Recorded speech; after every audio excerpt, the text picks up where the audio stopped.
the key question is why knowledge matters. And I'd like to start with an old adage that many of you might know. It was from Jean Shaw, and she said, children go from reading to learn to learning, from learning to read to reading to learn. And the notion is that in the early years, what we're focusing on is issues related to decoding. Once the child can decode, well, then he can comprehend text. One of the things we know, as wonderful as Jean Shaw was, she was wrong. That children do not go and exhibit that kind of trajectory. In fact, what happens very often, unfortunately, is by the time they get to third grade, they are now what we call word callers. In other words, they can read the words, but they don't understand those words.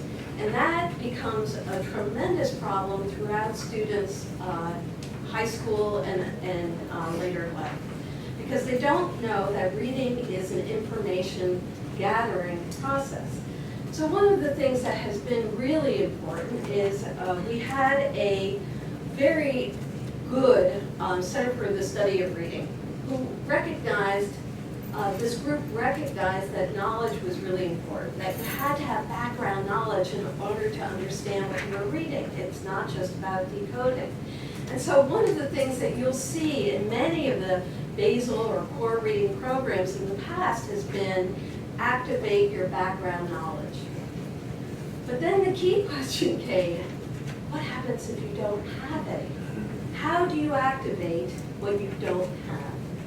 And that has been the essential problem that so many of our students have. In other words, when you come from low-income circumstances and might have fewer experiences or background knowledge, you come to school with less ability to use or activate that knowledge.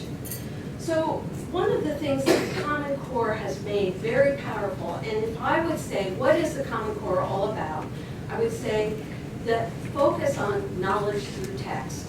That what students need to gain is knowledge through text. It's not just about reading. It's about participating in the knowledge economy. And I'd like to tell you just two studies that are really, have really focused on that. It'll take just a couple of seconds. We were dealing with preschool children because one of the things we recognize is knowledge building is slow. So in other words, you can't just, at third grade, now we're going to focus on it. You need to start right away. So we did this very interesting experiment. It was with low-income kids and middle-income kids. And what we did is we asked them to give us information on birds. What did they know about birds? And as you might expect, our data showed the typical experience. Middle-income kids had a lot of information about birds. Low-income kids had very little information about birds. So then we gave them a reading comprehension or listening comprehension test. Again, these are 3- and 4-year-old kids. And what we found is, sure enough, there was comprehension differences just like you might expect. So then in our third experiment, what we did is we neutralized background knowledge. In other words, we made up a topic where both middle-income kids and low-income kids, none of them knew was about extinct animals.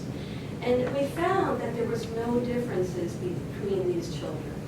In other words, the differences that we were seeing was based on the fact that these children, one group had background knowledge and one did not. And so one of the things we now recognize is this is the powerful effect that we're seeing in our comprehension efforts. So let me just tell you real quickly the second study. Second study, we examined work on the basis of E.D. Hirsch's work, and we examined word and word knowledge. And what we recognized is that over a period of a year intervention, we found that content knowledge and comprehension abilities were synonymous.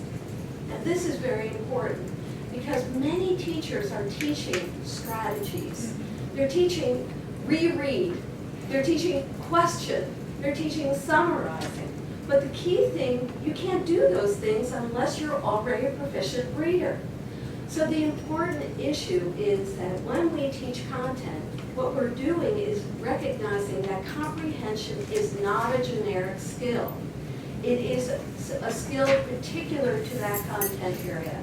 So my final statement is, if I asked you to read a 6th grade science text, and if you're like me, who knows very little about science, I would not read that with comprehension, because I do not know background knowledge associated with that. So. Thank you.